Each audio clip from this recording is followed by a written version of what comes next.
During the COVID-19 pandemic, many people pointed to music's ability to combat loneliness and foster feelings of social connection and companionship.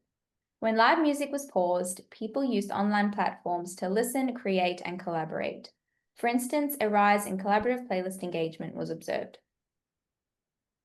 Collaborative playlist making refers to an activity by two or more people centered around the online co-collation of recorded music. It is driven by practical, cognitive, and social motivations. Against the backdrop of increased music usage during COVID-19, emerged a unique case study opportunity. A group of 8 cycling enthusiasts created a collaborative playlisting activity, which they called Song of the Day. Our exploratory study on this activity was focused on 2 research questions. These examined the group collaborative playlisting process and the outcomes of emerging collaborative playlist making during the lockdown.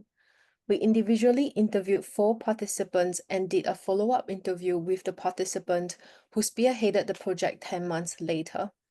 Our semi-structured interview schedule hoped their experience selecting and sharing songs, how the activity fit into their lives during lockdown, and its longer-term impact. We transcribed the audio recordings and then performed thematic analysis.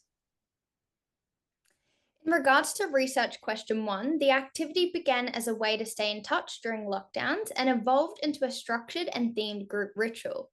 In terms of research question 2, Song of the Day supported music exploration, conversation, and members' well-being. Members were distracted from COVID-19 isolation, experienced joy and a sense of nostalgia from selecting and listening to songs and bonding with one another. We can consider the Song of the Day process in terms of Harris's 2022 constituent behaviors of collaborative playlist making, being song selection, ordering, and discussion. In terms of song selection, though the initial motivation was social in terms of connecting with others and improving mood, the negotiated shift in parameters to meet stated themes resulted in group members sharing and listening to a more diverse range of music.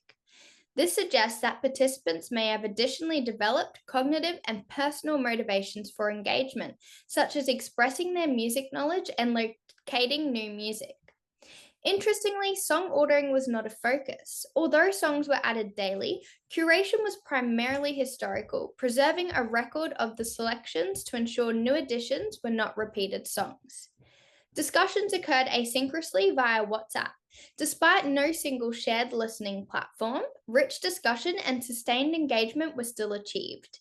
It seems then a single digital platform is not necessary for continued engagement. Users can make use of pre-existing and familiar technologies to afford playlist development and discussion. And finally, banter and competition were also critical to the Song of the Day activity. Meeting thematic requirements meant competition and ongoing banter. Though the banter is a noted outcome, it likely underpinned another, the deepening of existing friendships. Although they shared an interest in cycling, this activity facilitated bonding and learning about each other in a new way. Moreover, while engaging with music was the core of the activity itself, it is also an outcome. Group members discovered new music, and this led to attending in-person music events. This additional engagement illustrates a longer-term impact on their musical behaviors. So after lockdown restrictions listed, the initial activity motivation of keeping in touch was no longer applicable, yet the group was driven by other motivations to engage in music activities together. As the value of music can change in times of crisis, it would be interesting for future research to examine collaborative playlist making longitudinally to explore longer-term impacts. Of course, our findings are from a case study. The organic, unstructured nature of the activity allowed for a realist representation, but it did not concern additional playlists or people. Future work with more people and more playlists could disentangle the social benefits of the conversations prompted by engaging in collaborative playlist making from engagement in playlisting alone. Nonetheless, this particular playlist activity reinforces and extends our current understanding of collaborative playlist making. And it adds to the growing evidence that music listening can foster social connection and combat loneliness, even in times of global crisis.